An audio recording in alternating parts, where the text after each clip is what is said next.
한 번 더 내 삶에 기적을 베푸소서. 네, 여러분 이 귀한 말씀이 선포되는 가정 가운데 우리 각자의 삶에 하나님이 역사하시는 귀한 기적들이 막 솟아나기를 주님으로 축복합니다. 우리가 알 수 없는 놀라운 영적인 영역이 분명히 있습니다. 네, 분명히 놀라운 영적인 영역이 있습니다. 근데 우리가 직접 경험은 못하는 수도 있고 많이 듣는 이야기들이 있고 여러분 삶에 사실은 찾아오는 기적과 같은 은혜가 있거든요. 사실은 우리 삶 가운데서도 매 순간순간 기적이 일어나면 참 좋겠죠. 그렇죠? 여러분들이 막 지각을 했는데 할렐루야 했더니 막 길이 열리고 막 진짜 누가 나를 너무 괴롭혔는데 딱 눈을 째려봤더니 막 쓰러지고 막 그리고 내가 병에 걸렸는데 제가 손을 얹으니 나음을 입고 이런 기적들이 막 우리 삶에서 막 넘쳐나면 좋긴 하겠으나 하나님께서 꼭 필요한 삶의 순간에 반드시 자연 법칙을 거스를 정도의 놀라운 기적의 역사하심이 우리의 삶에 베풀어질 줄로 믿습니다. 여러분 이것이 우리의 삶의 가장 중요한 믿음이고요. 상식으로 이해할 수 없는 경험들이 우리의 삶에 일어납니다. 여러분 이것이 주님께서 우리의 삶에 베푸시는 기적이라고 할 수 있는 거죠. 늘 우리가 기적을 추구하며 살 수는 없지만 하나님께서 은혜 가운데 우리의 삶에서 베풀어 주실 기적이 반드시 있다는 것 또한 우리가 믿고 나아가는 것이 우리의 진정한 신앙의 자세라는 것을 잊지 말고 이 말씀이 선포되는 가운데 꼭 이번 기회가 아니더라도 내 삶 가운데서 하나님께서 베푸실 놀라운 기적들을 우리가 정말 믿고 기적을 통하여 우리의 믿음이 더욱더 견고해져서 하나님이 살아계심을 전하고 살아가는 우리 모두가 되었으면 참 좋겠습니다. 사실 이 마태복음의 8장부터 9장까지가 이제 기적에 대한 말씀인데 기록된 위치가 기가 막힌 거예요. 왜냐하면 5장, 6장, 7장이 뭐냐면 산상수훈이에요. 그러니까 예수님이 산 위에서 사람들 앞에서 막 가르치시니까 사람들이요 그 말씀에 너무너무 놀라는 겁니다. 그래서 그 7장 28절 29절 산상수훈이 마치는 그 절에 이렇게 써 있는 거예요. 같이 한번 읽을까요? 시작. 예수께서 이 말씀을 마치심에 무리들이 그의 가르침에 놀라니 이는 그 가르치는 것이 권위 있는 자와 같고 그들이 서기관들과 같지 아니함 일러라. 여러분 놀랄 수밖에 없었던 거예요. 왜냐하면 이제 지금은 우리가 신앙생활을 교회 중심으로 하죠. 교회 다닌다 하면 신앙생활 하는 거잖아요. 근데 그 당시에는 어떤 신앙생활이었냐면 성전은 하나밖에 없었으니까 예루살렘에 주로 어디에서 모였냐면 회당이라는 곳에서 모였어요. 회당은 말씀을 읽고 토론하는 곳이 회당이거든요. 그래서 막 이제 하루는 이사야서를 성경을 다 살 수가 없잖아요. 성경이 얼마나 비싼데요. 그러니까 비싸니까 개인이 살 수도 없고 회당도 다 가지고 있을 수가 없을 거예요. 아마 제 생각에는 큰 사본 가지고 너 여기 이번에 이사야 읽어, 너 시편 읽어 이러면서 막 그랬을 거라고요. 그러니까 이걸 쭉 읽는 거예요. 막 앞에서부터 쫙 처음부터 끝까지 1시간이고 2시간이고 막 그냥 이사야서를 처음부터 끝까지 그냥 쭉 읽는 거예요. 장절도 없으니까 그냥 그 한 장을 다 읽는 거거든요. 쭉 읽어요. 읽고 나면 그거 가지고 서로 막 토론하는 거죠. 그리고 성전에서는 제사를 드리고 그 중에서 서기관들이나 바리새인들은 이걸 가지고 나름대로 강론한다고 강론을 하는데 뭐 하는 거냐면 두 가지밖에 안 하는 거예요. 이거 해라, 이거 하지 말아라. 율법이 그 당시에 몇 가지였냐면 613가지였습니다. 몇 가지였다고요?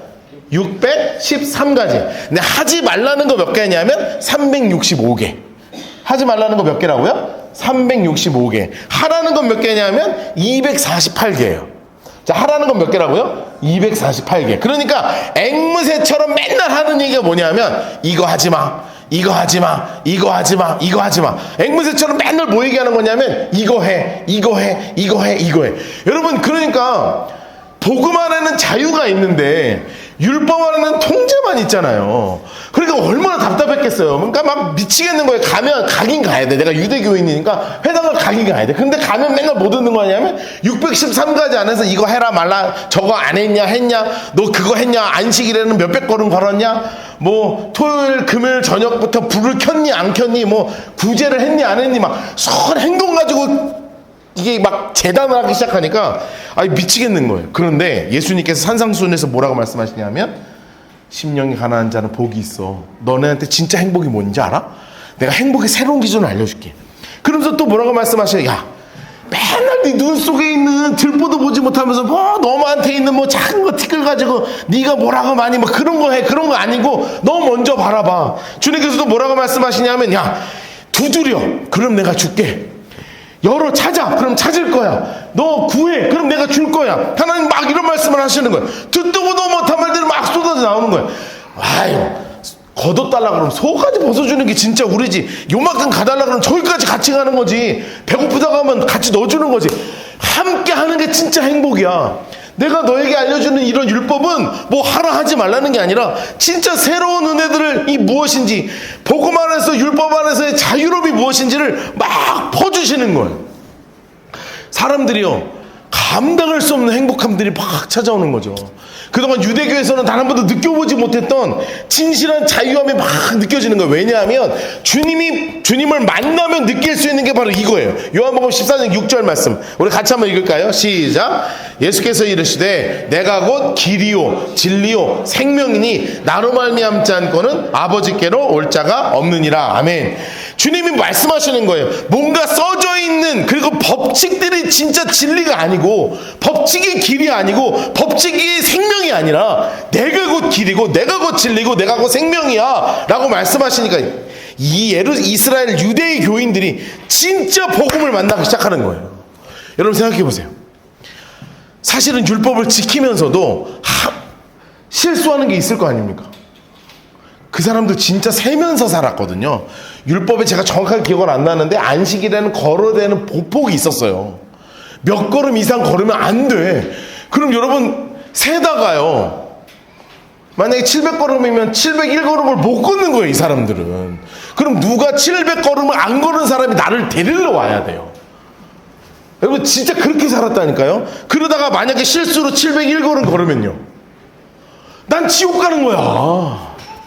그 사람도 진짜 그렇게 살았다니까요. 그래서 그걸 가지고 이 죄를 회개하기 위해서 막 양 잡고 비둘기 잡고 이러고 살았다고요. 그럼 얼마나 답답했겠어요. 그런데 그게 진짜가 아니라 그분을 믿으면 구원을 받을 수 있는 진짜 길이요 진리요 생명이 이 예수님이구나, 그분의 말을 들으니까 진짜구나라는 걸 느끼니까 단 한 번도 느껴보지 못했던 희망이 솟아서 오르기 시작하는 거예요. 예수가 내 삶의 희망이 되는 거예요. 절망 가운데 있을 수밖에 없는 사람이 예수를 만나니 정말 내가 살고 있는 환경 속에서 절대로 찾을 수 없는 진짜 희망이 솟아올라오는 거예요. 여러분 제가 포항을 왔다 갔다 하고 있는데 아직은 시외버스를 자주 타고 다녀요. 이 시외버스를 타면 제가 늘 관찰하는 게 뭐냐면 사람들이 얼굴을 이렇게 봐요. 저는 사람 얼굴 보는 걸 좋아하거든요. 사람 얼굴을 이렇게 봐요. 버스에 앉아있는 사람들의 얼굴이 특히 주말이 되면 버스가 만석으로 꽉 차요.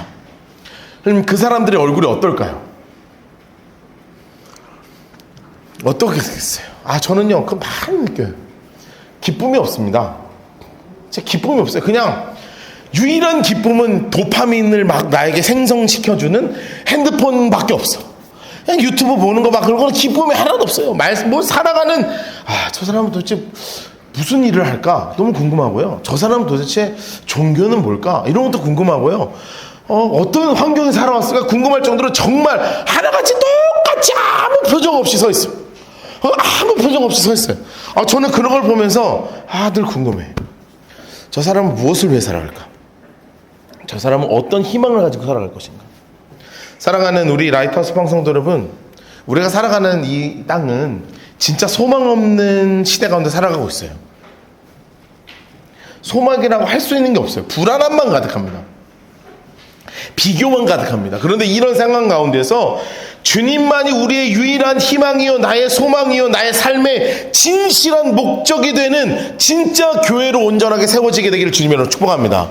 여러분 예수님만이 우리의 진짜 희망이 되는 거예요. 그러면 예수를 붙잡고 살아가면 구체적인 삶의 영역에서 예수님께서 나의 정말 기적의 하나님으로 희망 가운데 확 솟아오르도록 하나님께서 예수님께서 산상수훈을 딱 마치고 나서 난 말로만 하는 사람 아니야. 지금부터 내가 너희에게 보여줄게. 내가 그냥 단순하게 말 잘해서 내가 진짜 그냥 길로 진리요 생명으로 그냥 보이는 말 잘하는 사람이 아니라 내 삶에서 진짜 너희들에게 내가 진짜 희망이 된다는 것을 알려줄게, 보여줄게. 그래서 연속으로 9가지의 기적이 8장과 9장에 쫙 펼쳐지는 거예요. 여러분, 예수님께서 도저히 고칠 수 없을 것 같은 병을 고쳐주십니다. 그리고 자연법칙에서 이룰 수 없는 그 자연법칙을 거스르는 능력을 막 행하시고 완전히 새로운 생명을 허락하시는, 새로운 희망을 허락하시는 그 진짜 예수님의 모습을 이 땅 가운데 보여주시는 거예요. 오늘부터 시작해서 약 12주 동안 9가지의 기적과 기적 사이사이에 주님께서 가르쳐 주시는 우리 그리스도인들의 교회된 삶이 무엇인지에 대해서 알려주시는 것을 우리가 구체적으로 하나하나 만나게 될 거예요. 그런데 진짜 절망 가운데서 아주 절망 오브 절망, 그러니까 절망 중에 최악의 절망이 있었습니다. 그 당시에 사람 중에. 그게 어떤 사람이냐면 바로 나병 환자예요. 여러분, 나병은 우리로 얘기하면 이제 문둥병이죠. 우리 이제 어린이들이나 청소년들은 문둥병에 대해서 잘 모를 거예요. 그런 거를 이제는 거진 없으니까요. 한센시병이라고도 하고요. 한센병이라고 그러죠. 한센병이라고 하고, 제가 어릴 때까지만 해도 동네마다 문둥이촌이 있었습니다. 포항에도 문둥이촌이 있었나요? 있었죠. 있어요. 문둥이촌이 있어서 진짜로 고립돼서 저기 산 끝에 어디 골짜기에 진짜 그런 데서 모아놓고 살았습니다. 지금이야 그렇게 모아놓고 살았지만 예전에는요 그렇지 않았어요. 문둥병 하면 찾아오는 너무나 분명한 두려움들이 있었어요. 그래서 아예 그냥 추방해버렸거든요. 어떤 두려움이냐면 불치병이라는 거예요. 지금도 사실은 걸리면 걸려요. 지금도 걸리는데 멈추게 할 수 있지 치료할 수는 없습니다. 그러니까 치료할 수 있는 병이 아니에요. 그러니까 지금도 마찬가지. 그러니까 증상을 멈추게 하고 더 이상 전염되지 않게는 할 수 있는데 완치입니다. 이런 개념이 없는 병이 뭐냐면 이 나병이에요. 나병. 그냥 걸리면 죽는 날만 기다리는 거예요. 왜 걸렸는지, 어디서 걸렸는지, 어떻게 치료해야 되는지 아무런 이 방법이 없는 병입니다. 게다가 이 병이 진짜 무서운 게 뭐냐 하면 제가 한번 말씀드린 적이 있죠. 감각이 없어지는 병이에요. 감각이. 자, 여러분 손을 들어서 볼을 한번 같이 꽂겠습니다. 시작. 아파요, 안 아파요? 아파요, 안 아파요? 안 돼! 지원 아파야 돼! 네. 여러분, 이 고통은요, 기적입니다. 네. 여러분, 이렇게 막 꼬집어서 아프죠? 누가 때리면 아프잖아요. 감사해야 돼요. 여러분, 진짜 감사하셔야 됩니다. 이 나병의 환자의 가장 큰 어려움이 뭐냐면 고통이 사라지는 병이에요. 무적이 될 것 같은데 무적이 되는 병이 아닙니다. 네. 고통이 사라지면 무적이 될 것 같죠? 그게 무적이 되는 게 아니라 진짜 고통이 아예 없어요. 감각이 사라져. 그 당시엔 신발이 없잖아요. 돌이 들어가면 감각이 없어요. 보고 빼는 거예요. 여러분, 우린 집게로 고구마를 구우면 집게로 빼야 되잖아요. 그 나병 환자들은 고통이 없어요. 화로에다 손을 넣어서 고구마를 뺀다고요. 그럼 여러분, 고구마를 이렇게 쪼개가지고 어떻게 먹어요? 한 입 먹으면 막 이렇게 되죠? 그런 게 없어요. 그냥 먹어요. 왜냐하면 혓바닥에 이 뜨거운 고통이 없습니다. 이 완전히 뜨거운 물을 갖다 들이부어도 살이 녹아도요. 고통이 없어요. 여러분, 이건 전혀 다른 세계예요. 그러니까 고통이 없으면 싸움에서 이겨서 이길 것 같죠? 막 때려, 야 때려. 내가 아픈 줄 알아? 내가 한번 너는 붙어. 이게 아니라 안 돼요. 이게 턱이 날아가도 고통이 없어요. 찢어져도요. 여러분, 그 병이 무슨 병이냐면 이게 나병이에요. 여러분, 진짜 끔찍합니다. 그럼 고통이 없다는 게 곧 뭘로 연결이 되냐면 상처가 나는 걸 치료할 필요가 없잖아요. 여러분, 아프니까 치료하지. 여러분, 이렇게 칼로 싹 거요. 아프니까 막 후시딘 바르고 막 꼬매고 난리가 나죠. 안 아파. 뼈가 부러져도 안 아파요. 그러니까 놔둬요, 그냥. 그러면 당연히 어떻게 되겠어요? 몸이 흉측해지기 시작하죠. 특히 관절에 힘이 빠지는 병입니다. 그래서 손목을 이렇게 올리면 툭 떨어져요. 게다가 4번, 5번 손가락이 특이하게 이게 구부러지는 병입니다. 그러니까 아주 흉측해져요. 제가 잊을 수가 없어요. 나병 환자분들이 이렇게 돌아다니시는데, 저희 예전 어릴 때 동네에 돌아다니시는데요. 이게 눈으로 오신 분인 거예요. 세균이 눈으로 세게 오셔서, 눈물이 계속 떨어지더라고요. 여러분, 그런 거 못 보셨죠? 제가 아직도 기억을 해요. 버스를 탔는데, 나병 환자분이 타셨는데요. 거짓말 안 하고 진짜 눈에서 눈물이요 뚝뚝뚝뚝뚝뚝뚝뚝 계속 떨어져요. 이분은 그렇게 왔나 봐요. 뚝뚝뚝뚝뚝뚝 계속 떨어지는 거예요. 근데 이게 이제 다행히 전파되는 건 아니어서 뚝뚝뚝 떨어지는데요. 여러분 같이 못 있겠더라고요. 지금 제가 죄송한데 그때 제가 중학교 때였는데 같이 못 있겠더라고요. 그래서 그냥 내렸어요. 무서워가지고. 근데 지금도 약은 있는데 그 정도로 무서운데요. 옛날 생각해보세요. 2000년 전에 3000년 전에 나병 환자 걸렸다 그러면 어떻게 해야 되겠어요? 못 살죠. 영원히 격리시켜야죠. 그래서 다시는 사람과 만날 수 없는 정말 외로운 병이에요. 누가 만날 수 없어요. 그냥 나병 환자가 아니면 대화할 사람이 없어요. 밖에 떠돌다가 그냥 오늘 죽으면 죽는 병이에요. 게다가 사람 우연히 만나잖아요. 그럼 어떻게 하고 살아야 되냐면 이렇게 해야 됩니다. 나는 부정하다, 나는 부정하다, 나는 부정하다, 나는 부정하다, 나는 부정하다. 이렇지 않으면 돌 맞아 죽는 병이었습니다. 그래서 무조건 나병에 걸리면 제사장이 몸에 변화가 생겨서 너 나병이야 하는 순간 쫓겨나고요. 이 사람은 쫓겨나는 순간 사람을 만날 때마다 머리를 가리고요. 나는 부정하다, 나는 부정하다, 나는 부정하다. 이거를 계속 이야기하고 살아야 되는 존재가 어떤 존재였냐면 나병이었습니다. 여러분 생각해 보세요. 이거 살아야 될 이유 있습니까? 아무 이유 없는 삶을 그냥 살아가는 거예요. 아무 소망이 없는 절망 가운데 최고의 절망의 모습이 바로 뭐였냐면 이 나병 환자의 모습이란 말이에요. 근데 제가 보니까 이것이 무엇으로 보이냐면 죄인의 모습과 너무나 비슷한 거예요. 로마서 6장 23절에 이렇게 써 있습니다. 죄의 싹은 사망이요 하나님의 은사는 그리스도 예수 우리 주 안에 있는 영생이다. 여러분 이 모습이요 이 모습인 거예요. 나병 환자가 죄인의 모습이랑 똑같은 거예요. 여러분 죄에 완전히 쌓여있는 사람에게 절대 찾아볼 수 없는 게 뭔지 아십니까? 죄에 대한 고통입니다. 여러분 죄에 대한 감각이 없는 사람들이 세상 사람들이요 죄에 대한 감각이 없는 사람들이요 정말 하나님 없는 사람들이란 말이에요.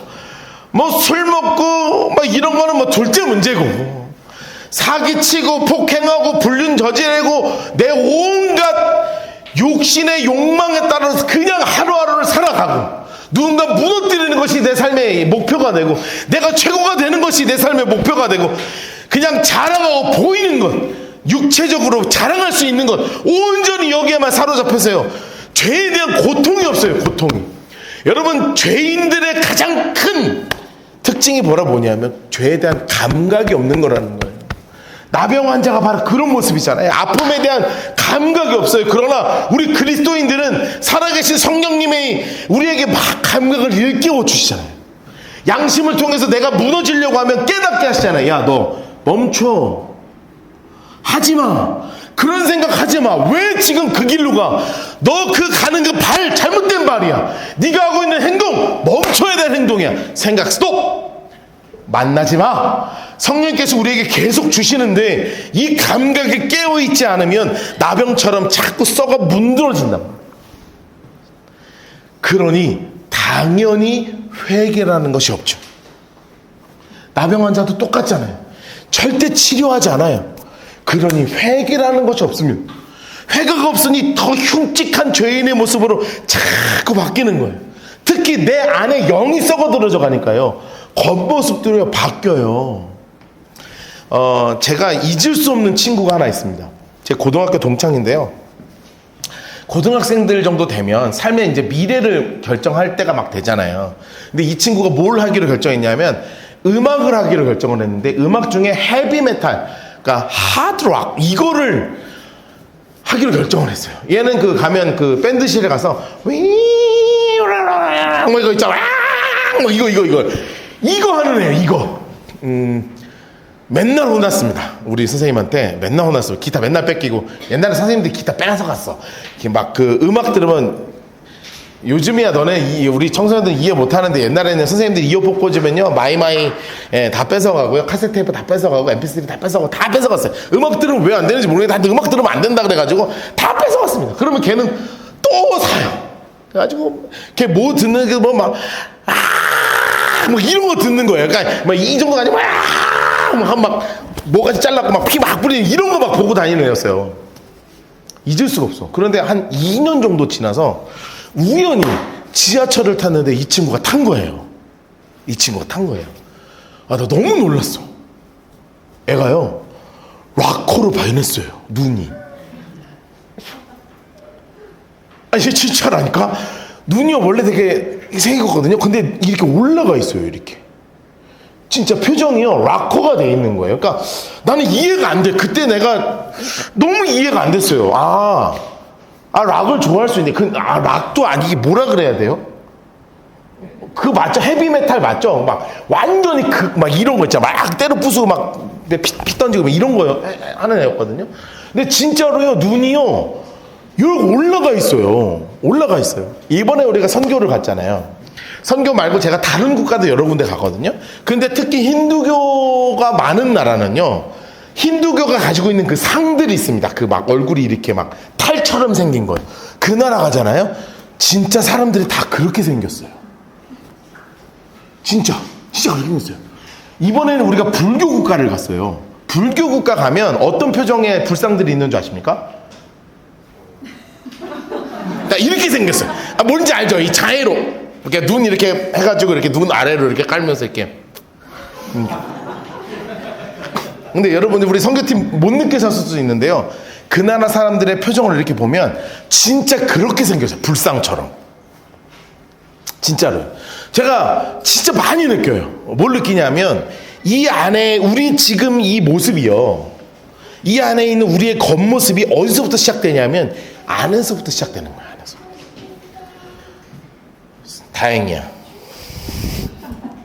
다행이에요. 할렐루야. 예. 아직 서로 하지 마시고, 서로 공격하는 시간 아닙니다. 서로 은혜를 나누는 시간에 지금 우리 사랑하는 청소년들, 청년들, 앞으로 너희들의 20년 뒤의 얼굴은 지금부터 가꿔지는. 왜냐하면 예수님의 사랑이 여기서부터 막 치고 올라오면요, 모양의 결정이 돼요. 모양. 여러분, 죄인인 이 사람들의 모양은 세상 악한 모습들이 얼마나 많은지 몰라요. 딱 봐도 무속신앙하게 생긴 분들이 있죠? 물어보면 100% 절이 아니라 맨날 무당 쫓아다니는 사는 사람들이 있어요. 정말 있습니다. 그 사람들 보면 다 그렇게 생겼어. 여러분, 이게 뭐냐 하면 속에 있는 것이 드러난다는 거예요. 여러분의 겉이 안에서부터 연그러져서 예수님의 모습으로 회복되게 되기를 주님으로 축복합니다. 여러분, 나중에 더 나이가 이제 먹을 거잖아요. 더 나이가 먹으면 그냥 여러분의 얼굴만 봐도 은혜가 되기는, 정말 그런 아름다운 사람들 되시기를 주님으로 축복합니다. 여러분, 보면 볼수록 내가 예수는 좀 그만 믿어야 되겠다, 너 보니까 더 이상 안 되겠다, 이런 생각 안 가지도록 여러분 안에서 정말 선한 열매들이 맺어지게 되기를 주님으로 축복합니다. 그런데요, 이 나병 환자는 이렇게 절망의 사람인데, 이 절망의 사람에게 어느 날 소문이 들리는 거예요. 진짜 희망의 사람이 나타났다. 말도 안 되는 이야기를 막 전하는 희망의 사람이 나타났다. 그럼 여러분, 나병 환자가 앞뒤가 있겠어요, 없겠어요? 없죠. 유일한 희망을 만났는데, 여러분, 저는요 8장 1절부터 4절에 보시면, 1절 다시 한번 보세요. 예수께서 산에서 내려오시니 수많은 무리가 따랐어. 그런데 한 나병 환자가 절했어. 이 두 절의 간격에요, 찾을 수 없는 기가 막힌 은혜가 있는 거예요. 뭐냐면, 이 나병 환자는요, 저 멀리 사람 없는 곳에 혼자 움막지고 살던 사람이 사람들이 많이 따라오는 것을 뚫고 예수님께 나왔다고요. 나는 부정하다 사람들이 발길질 했을 거라고요. 돌로 찍었을지도 몰라요. 감각이 없으니까 아픈지도 모르고요. 내 유일한 희망 되시는 예수님께 나는 부정하고요, 쫙 치고 나오는 거예요. 그리고 나서 나병 환자가 뭐라고 고백해요? 2절에 이렇게 고백하잖아요. 주여, 원하시면 저를 깨끗하게 하실 수 있습니다. 여러분, 이 깨끗하다는 말이 기가 막힌 말이 나오는 거예요. 여러분, 나병 환자가 뭐라고 원래 얘기해야 돼요? 주님, 원하시면 나를 고치실 수 있습니다. 그런데 고친다는 말이 안 써 있어요. 뭐라고 써 있어요? 나를 깨끗하게 하신다는 거예요. 왜요? 죄이기 때문에 그래요. 여러분, 죄인들의 모습은 나아지는 게 아니에요. 죄는 고침받는 게 아니라고요. 죄는 깨끗함을 받는 거예요.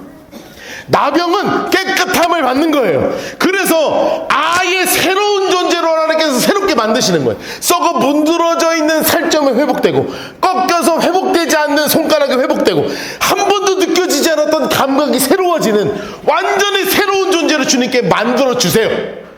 저 그냥 좀 나은 사람들 되게 해주세요가 아니라 완전히 새로운 사람 되게 해주세요. 여러분 고린도후서 5장 17절 말씀 이렇게 써있죠. 그러니 누구든지 그리스도 안에 있으면 새로운 피조물이라 이전 것은 지나갔으니 보라 새 것이 되었다. 이것이 성경의 선언인 줄로 믿습니다. 여러분 더 나아지는 존재 되시려고 노력하는 것이 아니라 새로운 존재로, 여러분 완전히 새로운 존재로 새롭게 태어나는 우리 모두 되기를 주님으로 축복합니다. 그런데 이 말씀을 들으신 예수님께서요 즉시 뭐라고 하세요? 8장 3절입니다. 예수께서 손을 내밀어 그에게 대심에 이르시되 너 원하니? 너 지금부터 깨끗해져. 즉시 그의 나병이 깨끗하여 진지라. 여러분 생각해 보세요. 완전 절망입니다. 그런데 그 완전 절망 가운데 빠져있는 이 사람에게 예수님께서 삶의 새로운 희망으로 그의 분께서 완전 새로운 희망을 부어주시는 거예요. 너 깨끗해져. 그런데 놀라운 것은 언제 깨끗해졌어요? 즉시 깨끗해졌어요. 저는요 상상해 봅니다. 저는 상상해 봐요. 저는 나병 환자를 여러 번 봤다 그랬잖아요. 나병 환자 촌에 가서 사역도 많이 했고요. 근데요 무슨 상상을 하냐면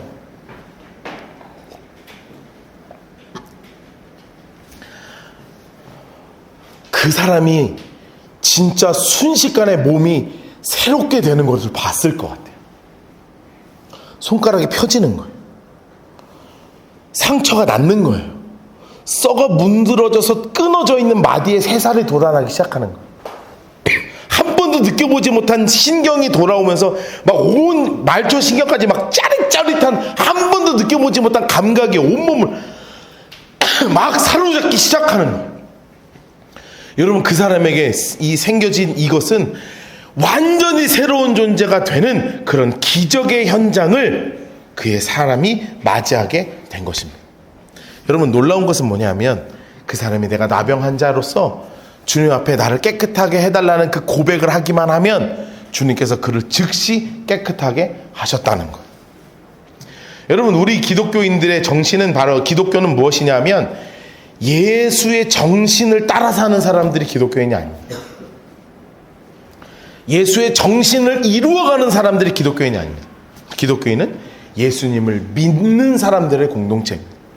믿는 그 순간 주님께서 그 즉시 우리를 온전한 새로운 영으로 완전히 바꿔주셔서 아무 희망 없는 절망 가운데 살아가는 우리에게 주님께서 나의 유일한 생명의 희망이 되어 주신 줄로 믿습니다. 나 같은 죄인까지도 살리신 은혜를 누리게 하시는 거예요. 그래서 빌립보서 2장 8절 말씀에 이렇게 써있죠. 사람의 모양으로 나타나서 자기를 낮추시고 죽기까지 복종하셨으니 십자가에서 죽으심이라. 여러분 주님께서 십자가에서 우리의 모든 죄의 문제를 해결하시기 위해서 십자가에 죽으심으로 말미암아 우리가 그분을 믿기만 하면 즉시 깨끗함을 받아, 즉시 구원함을 받아 주님 앞에서 온전한 새로운 생명으로 태어나게 하시는 귀한 은혜를 누리게 되는 것이죠.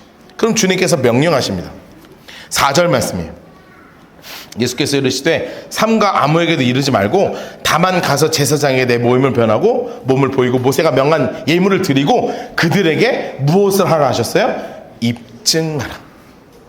여러분 이제 여러분의 삶에서 만나는 모든 사람들이 이제는 나의 사명이 되어야 합니다. 여러분들이 나 같은 죄인을 살리신 그 하나님의 은혜가 너무나 크다는 것을 입증하는 여러분이 되어야 합니다. 내 삶은 주의 것이라고 자랑하고 다니는 여러분 되셔야 합니다. 나 같은 죄인까지도 살리신 분, 야 나도 예수 믿어. 나도. 야 너 같은 게 예수 믿어? 맞아, 나 같은 것도 예수 믿어 하고 주변 사람들에게 여러분의 삶을 입증하고 살아가는 여러분 되셔야 합니다. 여러분이 아니면 입증을 할 수 있는 사람이 단 한 명도 없다는 것을 꼭 기억하셔야 돼요. 이번에 우리가 라오스에 갔습니다. 종기 선교사님과 전주현 선교사님을 만나면서 많이 느낀 건 바로 무엇이었냐면 선교사님들의 사역을 통해서 그 땅 가운데 예수가 입증되고 있다는 것이었어요. 한 영혼을 살리기 위해서, 한 사람의 목회자를 만들기 위해서, 한 영혼을 구원하기 위해서 정말 애쓰고 눈물로 애쓰는 그 모습을 보면서 이것이 우리 그리스도인들이 앞으로 살아가야 될 삶의 모습이고, 사랑하는 성도 여러분, 여러분의 삶을 통해서 예수님을 진짜로 입증하는 여러분 되시기를 주님으로 축복합니다. 여러분을 통해서 입증되는 예수님이 되기를 주님으로 축복합니다. 그런 귀한 일들로 통해서 정말로 하나님의 일들이 우리 모든 삶에서 기적처럼 일어나는 우리 모든 라이트하우스 포항 성도들 되시기를 주님의 이름으로 축복합니다. 이 시간에 함께 기도하면서 나가도록 합시다.